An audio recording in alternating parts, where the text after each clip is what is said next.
Well, we see that away from Ekanezdet in southern Cameroon, a collision involving a colonial military truck and a motorcycle in Kumba has sparked outrage, with residents insisting the crash was not accidental but part of a routine pattern of intimidation and harm by the occupational forces.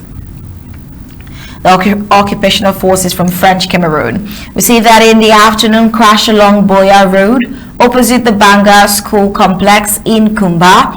It reignited long-standing anger towards the colonial military. According to witnesses, the truck ran into a motorcycle carrying a female passenger after the rider slowed down to let cows cross. While the rider escaped with minor injuries, the woman suffered a severe leg injury. She had to hold her legs to keep them together. Now, this video circulating online shows her crying out on the roadside as bystanders hesitate, unsure of how to assist, and with no ambulance inside. What is fueling public fury is not just the crash itself, but what people say it represents. For them, residents told reporters that they do not believe this was a simple road accident. Many insist that the truck's behavior was intentional.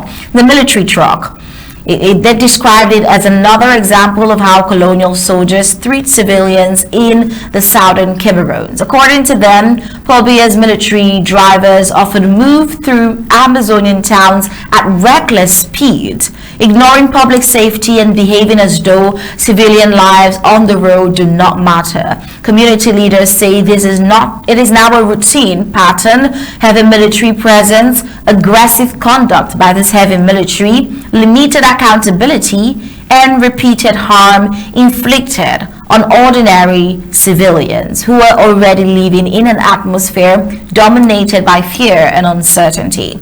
People in Kumba blame the government of neighboring La Republique for enabling this behavior. They argue that years into the war, the so-called authorities have failed to control their own forces or provide basic emergency services. Meanwhile, accident victims continue to suffer or die on the roadside due to the absence of functioning ambulance system, a problem Amazonians have complained about for decades.